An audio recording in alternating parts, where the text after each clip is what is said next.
Eco गूंज प्रतिध्वनि क्या होता है? What is eco? इको कह रहा है, सिंपल डेफिनेशन बताऊं तो ये कह रहा है कि रिफ्लेक्शन ऑफ साउंड।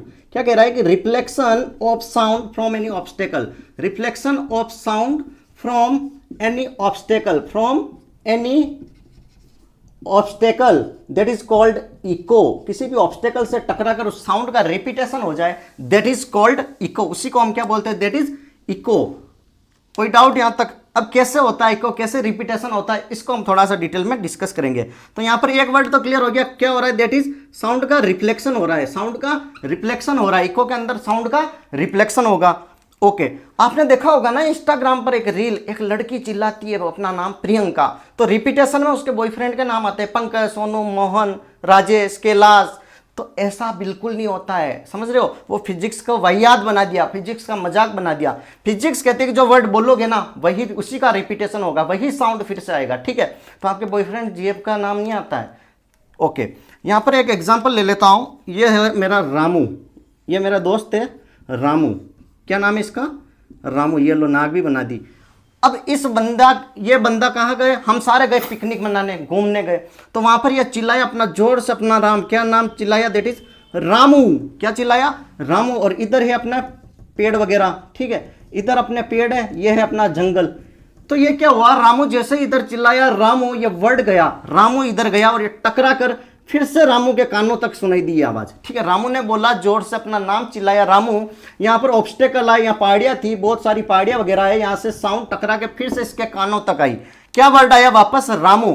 तो उस रामू का जो वापस वर्ड आया, इसने ये बोला रामू, ये वर्ड यहाँ पर, ये साउंड यहाँ पर जा रहा है। ठीक है, ये साउंड इधर गया, ये रामू का साउंड इधर गया, फिर से रामू का साउंड टकरा के इसके पास आया। दैट इज ये वापस, ये देखो, ये जो ब्लू वाला नजर आ रहा है, ये साउंड टकरा के वापस रामू के पास आ रहा है। रामू तक साउंड, इसके कानों तक ये साउंड सुनाई दिया। दैट इज वापस रामू। इसी को हम बोलेंगे इको साउंड आ रहा है, प्रतिध्वनि आ रही है।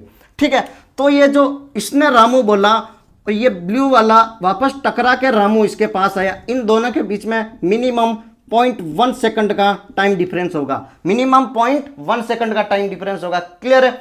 ओके, और ये जो यहां से बोल रहा है, यहां से लेकर जहां से रिफ्लेक्शन हो रहा है, जिस ऑब्स्टेकल से रिफ्लेक्शन हो रहा है, जिस ऑब्स्टेकल से टकरा के ये साउंड आ रही है, इसके बीच में कम से कम दूरी होगी। दैट इज 17 मीटर, 17 मीटर की दूरी कम से कम होनी चाहिए। That is for echo. Clear है? तो कंडीशन क्लियर हो गई। फर्स्ट कह रहा है कि कम से कम 17 मीटर की डिस्टेंस होगी, किसमें? सोर्स और ऑब्स्टेकल के बीच में। क्लियर है? सेकंड कंडीशन 0.1 सेकंड, 1 सेकंड का टाइम लगेगा रिपीटेशन वाली साउंड सुनने में। ठीक है, रिफ्लेक्शन वाली साउंड सुनने में। और ये चीज मैं सर कहां ऑब्जर्व कर सकता हूं? ये इको साउंड में क्या घर पे ऑब्जर्व नहीं कर सकता हूं? बिल्कुल कर सकते हो। घर में एक खाली कमरा होता है या फिर बहुत बड़ा हॉल होता है, बिल्कुल खाली होता है, वहां पर चिल्लाओगे, वहां पर भी थोड़ा बहुत आपको साउंड का रिफ्लेक्शन सुनाई देगा, प्रतिध्वनि इको साउंड सुनाई देगा। और कहां सुनाई दिया जाता है सर? कुआं होता है ना, गहरा कुआं, उसमें आप चिल्लाना, ध्यान रखना कहीं गिर ना जाओ, तो उसमें चिल्लाओगे तो उससे भी साउंड वापस टकरा के आएगी वहां पर। दैट इज वहां पर भी क्या होगा? That is echo. उसको हम क्या बोलते हैं? प्रतिध्वनि। तो 1 मार्क्स क्वेश्चन सर कैसे बनेगा? क्वेश्चन पूछ लिया जाएगा, repetition of sound is called, क्या आना चाहिए दिमाग में? Echo. Reflection of sound from any obstacle is called, that is echo. What should be time difference between echo sound? That is 0.1 second. What distance should be between obstacle and the source, obstacle and receiver? That is 17 metre, 17 metre की distance होनी चाहिए। That is basic question 3 to 4 ask from this particular topic, that is echo. और ये sound का एक concept clear हो गया। Thank you so much. Channel पर नए हो तो लाइक से सब्सक्राइब जरूर करें।